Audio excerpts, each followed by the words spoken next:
አርዕስተ ዜና። በጭልጋ ወረዳ ኳቤርሎም የቀበሌ አማራ ጽንፈኛ ታጣቂዎች በፈጸሙት ጥቃት ከባድ ጉዳት መድረሱ ተሰማ። በወገራ ወረዳ የተሰማራውን የመከላከያ ሰራዊት የሚመሩ አዛዦች በቅማንት ላይ የለየለት ሴራ እየሰሩ ነው ተባለም። የጭልጋ ወረዳ ካድሬዎች ቡድን የግል ጥቅሙን ከማሳደድ ባለፈ ለህዝቡ አንዳች ደንታ የለውም ሲሉ ነዋሪዎች ተናገሩ። ማውራት የማይሰለች አማራ ብልጽግና የአማራን ህዝብ ሰላምና ደህንነት ከመቼውም ጊዜ በላይ የምናስጠብቅበት ምዕራፍ ላይ ነን ሲል ገለጸም። ሰላም ጤና ይስጥልን አድማጭ ተመልካቾቻችን፣ በመከታተል ላይ የምትገኙት ጃኖ ቅማንት ሚዲያ ነው። አርዕስቶችን በማስቀደም የሰዓቱን ዜናዎቻችን ጀምረናል። ወደ ዝርዝሩ እናልፋለን። አብራችሁ ቆዩ።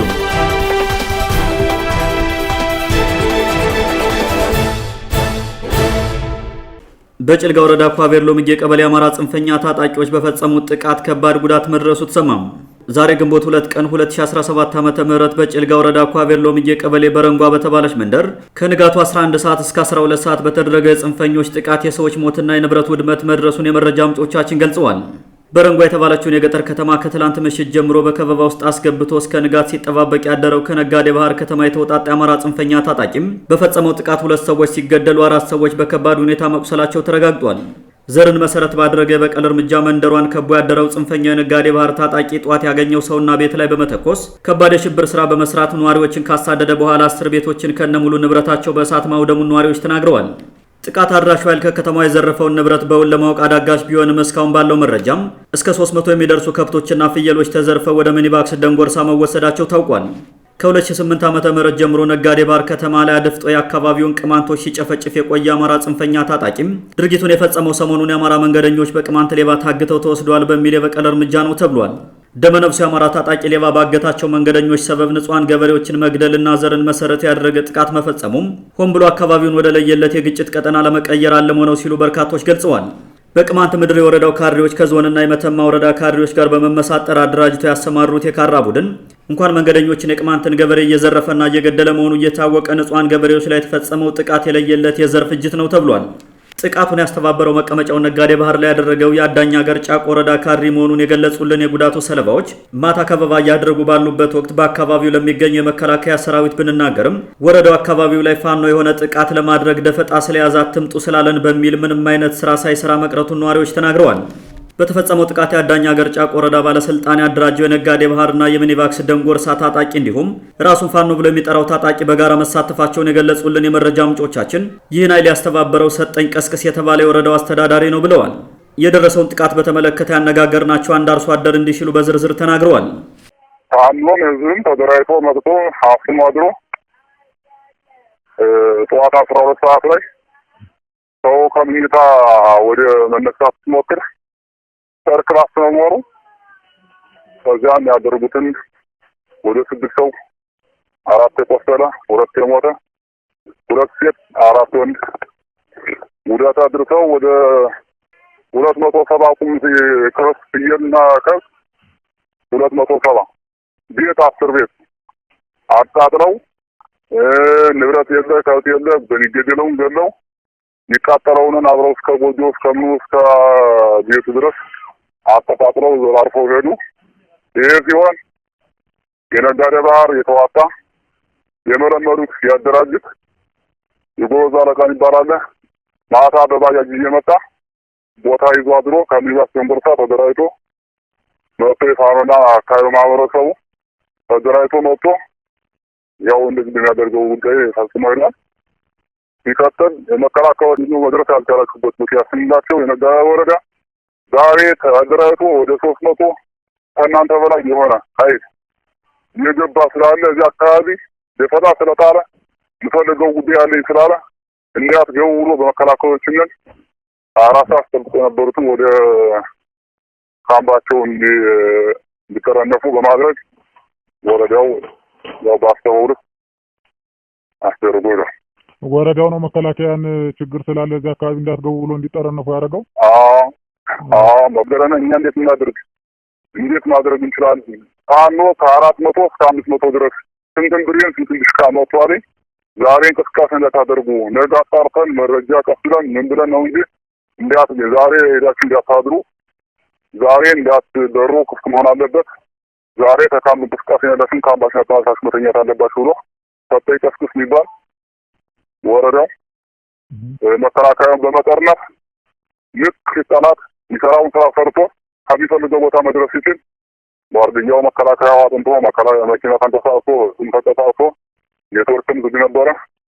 እዚያ ላይ በመደዋወል ካለ በኋላ አይተው ምንም ማድረግ አንችልም ምናምን ብሎ በቃ እኛ መከላከያ መስዋዕት እንከፍላለን እያበላሸ ያለው የአካባቢው ወረዳ ያበላሸ ያለው የዚያ አካባቢ አመራር በቃ በጥማት ማህበረሰብ አመራርና በአማራ ማህበረሰብ ውድድር ገጥሟል ሀገር ለማጥፋት እኛ ከወረዳው አሁንም አውዝ ተሻገሩ 400 300 ኃይል ብሬና ስናይፐር አምሮ የተቀመጣለት መታላችሁ በማለት እነሱ ወረዳው ስራ እንቅስቃሴ እንደናገር እዛ ስለተፈታ እኛ ከመስመሩ ውጭ አንቀሳቀስም ከውጡ አሻግሮ በማየት ወደ ወራ ይወጡ እየጠፉ እየነዱ እየሌለ ከውጭ የለ ምን የለ ተረጋግጦ እየሄዱ እያዩ መከላከያም ምንም ያደረገው ሁኔታ የለም ምን ያለው።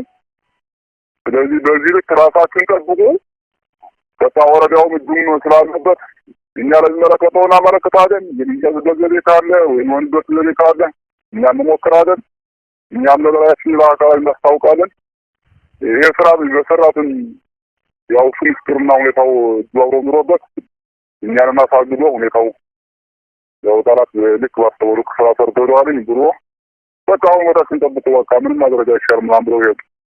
መተው ነበር ዛሬ የጸጥታ ዘርፍ ምናምን ይመጣል ዛሬ ከነጋ ድርጊቱ ተፈጸመ በኋላ እንደው መጥቶ ወደ አካባቢው ያናገር አካል አለ የመጣው የነጋዴ ባህር ክንፈኛ ሰላም አስከባሪ መከላከያ ወይዛው ማህበረሰብ መጣ አየ በጣም ለምንድን ነው ተፈቃቃ አጥቷቸው ምናምን ብሎ ታስቆ የተመለሰ መከላከያዎች ለማየት ነው በቃ ሁኔታውን ሰው እንዴት እንደሞተ የሰው ቤት እንዴት ተቃጠለ ለማየት ብቻ ነው የመጡትኝ። ያው ከዛ ያው የተዘረፈው ንብረት እንደዚህ በቁም ዘረፋም እንደዚህ ጎራንጉላ ተጎረጎራለ አቃቶ ቤትም የተቃጠለ ብዙ ነው። ግን አጋጣሚ ያው ሳር ቤትና አጣጉት የሆነ ሳርናም ያላቸው ነዳጅ ተቆጥቆባቸው እንጂ ነዳጅ ባጣጠር ቤት መልሶ የመጥፋት ባህሪ አለው። ይሄን ሁሉ አይተው ነርቱኝ እንጂ ተሟላ ወረዳ ሁኔታውን በተደራጀ ሁኔታ መጥቶ አይቶ የሄደ አመራር የለም። ያው ዳይባዎች ነው ዋርድያዎች አሉ ቀንታኝ ነው የጠበቁ የፈታም ያድሩ እነዚያ ግን መጥቶ አይተው እኛ በደርጃው ብቻ መንቀሳቀስን ጠላት ያሻግረን ብንል ትእዛዝ የለንም አሉ። ያው በዚህ ልክ ሪከርድ ስራ ሰርተን እስካሁን አሁን ወደዛ ለማስመለስ የተደረገው ወደዛ ለማስመለስ የተደረገው ሙከራም የለም። አረ የለም ምንም የለም። አሁን ታሱ ህዝቡ ለቋለ ከተማ ቦታው አለ አሁን እየተፈናቀለ ነው እየወጣ ነው የሚባል ነገር አለ። ህዝቡ ወጥቷል። ህዝቡ ወደ 33 ኢፍ ለቋል። ወደ የት ሄደ? አሁን ወደ ኩመርበር ወደ ላይ ወደ ወገኑ ወደ ተንበራ ወይም ወደ ኩመርበር ወደዛ ነው የቴለው ንብረቱን አርቷል። ከውቱን ተዘርፏል። ከውቱን ተዘርፏል። ቤቱ ተቃጥሏል። እህል ማውጣት አልቻለም። ራቁቱን ይወጣል።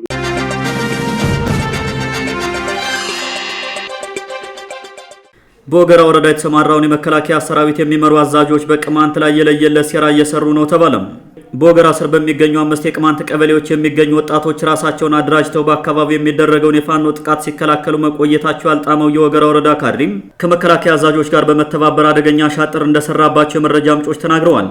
ቅማንቶች ተደራጅተው አካባቢያቸውን መጠበቃቸውን የጠሉት የፋኖ ደጋፊ ካድሬዎችና በአካባቢው የሚገኙ የመከላከያ ሰራዊት አዛዦች የተደራጁትን ወጣቶች ከኛ ጋር የሰላም አስከባሪ ሆናችሁ ስሩ በሚል አታለው ከአካባቢው አውጥተው ከወሰዷቸው በኋላም ወደ ሰፈራቸው ተመልሰው የፋኖን ጥቃት እንዳይከላከሉ ማድረጋቸውን ወጣቶቹ ለጃኖ ቅማንት ሚዲያ ገልጸዋል። ያለኛ ትዕዛዝ ወደ አካባቢያችሁ ሄዳችሁ ከፋኖ ጋር መዋጋት አትችሉም እያለ ሲከለክላቸው የቆየው ጽንፈኛ የመከላከያ አዛዥ ባለፈው ሚያዝያ 30 ቀን 2017 ዓ.ም በወረዳው ጅባሻ የተባለው ቦታ በሚገኘው ካምፕ ለስብሰባ ጠርቶ 4ቱን ወጣቶች መርጦ ማሰሩን ምንጮች ገልጸዋል። የታሰሩት ወጣቶች ጠንካራ የተባሉና የወጣቶችን ኃይል ይመራሉ የተባሉ ናቸው ያሉን የመረጃ ምንጮች የወረዳው ባለስልጣናትና በነ ጄኔራል መካሽ ስር የቀጠናውን መከላከያ ሰራዊት የሚመራው አዛዥ በእለቱ ለስብሰባ ብለው ካምፕ ውስጥ ከገቡ በኋላ 4ቱን ወጣቶች በስም ጠርተው ትጥቃቸውን አስፈትተው በቁጥጥር ስር መዋላቸውን ተናግረዋል። ወጣቶችን ትጥቅ አስፈትተው ለማሰር የተጠቀሙት የውንጀላ ክስ እስረኛ አስመልጣቸዋል የሚል ነው ያሉን ወጣቶቹም ዋናው ሴራ ለምን ወጣቶችን አደራጅታቸው የቅማንትን ቀጠና ከፋኖ ጥቃት ተከላከላቸው የሚል ነው ብለዋል። በአማራ ጽንፈኝነት የተነደፉ የመከላከያ ሰራዊት አዛዦች ወታደራዊ ስልጣናቸውን ያለ አግባብ ተጠቅመው ከዞንና የወረዳ ጽንፈኛ ባለስልጣናት ጋር በመተባበር የቅማንትን ቀጠና እነርሱ ከበስተጀርባ በሚደግፉትና በሚያስታጥቁት ፋኖ የተባለ ኃይል ለማስወረር የተደራጁ የቅማንት ታጣቂዎችን ለማጥፋት ተግተው እየሰሩ መሆናቸውን የመረጃ ምንጮቻችን በተደጋጋሚ እየገለጹ ይገኛሉ።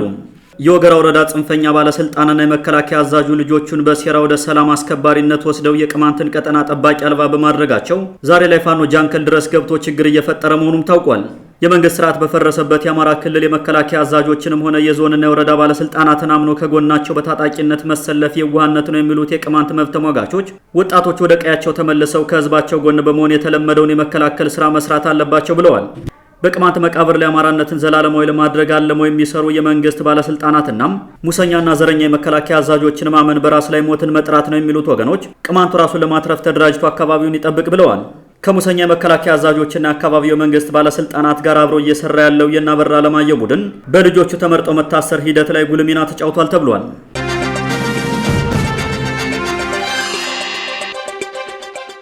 የጭልጋ ወረዳ ካድሬዎች ቡድን የግል ጥቅሙን ከማሳደድ ባለፈ ለህዝቡ አንዳች ደንታ የለውም ሲሉ ነዋሪዎች ተናገሩ። ስልጣኑን ለማስጠበቅ ጸረ ቅማንት የሆኑ የአማራ ተስፋፊ ጽንፈኞች የሚሰጡትን ህዝብን የማፈን ተልዕኮ በመስራት ላይ ብቻ የተጠመደው የጭልጋ ወረዳ ካድሬም ባሰማራው የካራ ቡድን ቅማንቱን ከማሰቃየቱ በላይ በጽንፈኛ አማራ ታጣቂ እያስገደለው ነው ሲሉ የወረዳው ነዋሪዎች ተናግረዋል። የገዛ ህዝቡ ለጠላት አሳልፎ ሰጥቶ ስልጣኑን ለማደላደል ሲል የመከራ እንጀራ እየበላ ቦርጩን የቋጠረው የጭልጋ ወረዳ ባለስልጣናት ቡድን በወረዳው ኳቤር ሎምዬ ቀበሌ በረንጓ ነዋሪዎች ላይ የደረሰውን ጭፍጨፋ ባልሰማና ባላየ ማለፉ በርካቶችን አስቆጥቷል። ወረዳው የሚያስተዳድረውን ህብረተሰብ ከልዩ ልዩ ጥቃት የመከላከል ተቀዳሚ ተግባር ያለበት ቢሆንም ለከርሱና ስልጣኑ ብቻ ያደረው እናቱ አዛናው አደባው ቡድን ስለደረሰው ጭፍጨፋ ግልጽ ማብራሪያ ከመስጠት ይልቅ በኮሙኒኬሽን የፌስቡክ ገጹ ስለ ስራ ፈጠራ፣ ስለ ችግኝ ተከላና ስለ ምዕራብ አርማጮ ሴት ካድሬዎች የስራ ፈጠራ ሲቀባጥር ተስተውሏል። ተላላኪው ካድሬ ስለተፈጠረው ከባድ የህዝብ ጥቃት መተንፈስ ያልፈለገው በጥቃቱ እጁ ስላለበት ነው የሚሉ ወገኖች አካባቢው እንዲሆን ለማድረግ እንደሚሰራ ሰሞኑን በሰበሰባቸው የካድሬ ውይይቶች ሲናገር ሰንብቷል ተብሏል። በየትኛውም መንገድ የቅማንትን ህዝብ በማፈን ስልጣን ላይ ለመንጠልጠል የሚሰራው ተላላኪ ካድሬም ይህን ሁሉ ሴራ እየፈጸመው ያለው የቅማንት ማኮስመኛ የሆነውን የ69 ቀበሌ አስተዳደር መስርቶ የዝርፊያ አውዱን ለማስፋት ነው ህዝቡን አስይዞ የሚቆምረው ተብሏል።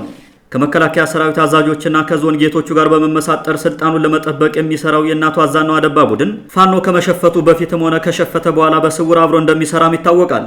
የጭልጋን ህዝብ በመብራት በውሃና በኔትወርክ ችግር አፍኖ እያሰቃየ ያለው የጭልጋ ወዳደር ካድሬዎች ቡድን ከገባበት ህዝብን አሳልፎ ሰጥቶ ጌቶቹን የማገልገል ቅርቃር ወጥቶ ከህዝቡ ጎን እንዲቆም ሲሉ የወረዳው ነዋሪዎች ጠይቀዋል። ጽንፈኛ አማራ መንግስት በዘራፊው አገኘሁ ተሻገር እየተመራ የቅማንትን ህዝብ ጁንታ ነው በሚል የሐሰት ክስ የለየለት ዘር የማጥፋት ጭፍጨፋ ሲፈጽም ከጎኑ ተሰልፎ ያስጨፈጨፈው የጭልጋ ካድሬም ለጌቶቹ ያለውን ታማኝነት ለማሳየት በንጹሃን የቅማንት ኮሚቴዎች ላይ በግፍ ሲመሰክር እንደነበር ማስታወስ ጠቃሚ ነው ተብሏል። መላው የቅማንት ህዝብ የጭልጋ ወረዳ ባለስልጣን ከጨፍላቂ አማራ ጽንፈኛ ልሂቃን ቡድን ጋር ተሰልፎ የሚያደርገውን ሴራ በመረዳት ራሱን አደራጅቶ ከሚመጡበት ጥቃት እንዲከላከል የቅማንት ነጻነት ታጋዮች አሳስበዋል።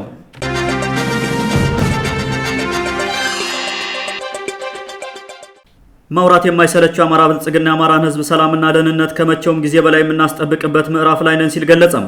የአማራን ህዝብ ሰላምና ደህንነት ከመቼውም ጊዜ በላይ የምናስጠብቅበት ምዕራፍ ላይ ነን የሚለው ጽንሰ ሐሳብ በራሱም በክልሉ የሚኖሩ በርካታ ብሔሮችን ያገለለና ከፍተኛ ስጋት ላይ የጣለ አግላይ ጽንሰ ሐሳብ ነው ተብሏል።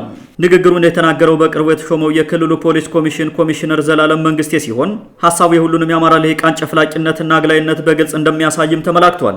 የክልሉን ህዝብ በማለት ፈንታ የአማራን ህዝብ ብቻ ነጥሎ ደህንነቱን ለማስጠበቅ ከመቼውም ጊዜ በላይ ቆርጦ መነሳቱን የገለጸው የክልሉ ፖሊስ ኮሚሽን ሌሎችን በማጥፋት ላይ የተመሰረተውን የአማራ ብሔርተኝነት ለማስቀጠል በክልሉ ውስጥ የማንነትና የራስ አስተዳደር ጥያቄ የሚያነሱ እንደ ቅማንት ያሉ ብሔሮች ላይ የተጀመሩትን ጭፍጨፋዎች አጠናክረው ለማስቀጠል እቅድ እንዳላቸው ያመላክታል የሚሉ ጥያቄዎችን አስነስቷል።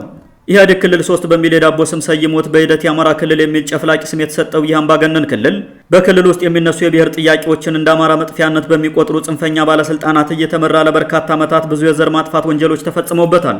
ዛሬ ግንቦት 2 ቀን 2017 ዓ.ም የክልሉ ፖሊስ ኮሚሽን የ100 ቀናት እቅድ ትውውቅና የለውጥ ስራዎች ውይይት በሚል በተዘጋጀው መድረክ ላይ ተገኝቶም ከአማራ ህዝብ ውጭ በክልሉ ለሚኖረው ሌላው ህዝብ ደንታ እንደሌለው የተናገረው ኮሚሽነር ዘላለም መንግስቴም በሌሎች ዘንድ የሚፈራ ፖሊስ ለማደራጀት እየተሰራ መሆኑንም ተናግሯል።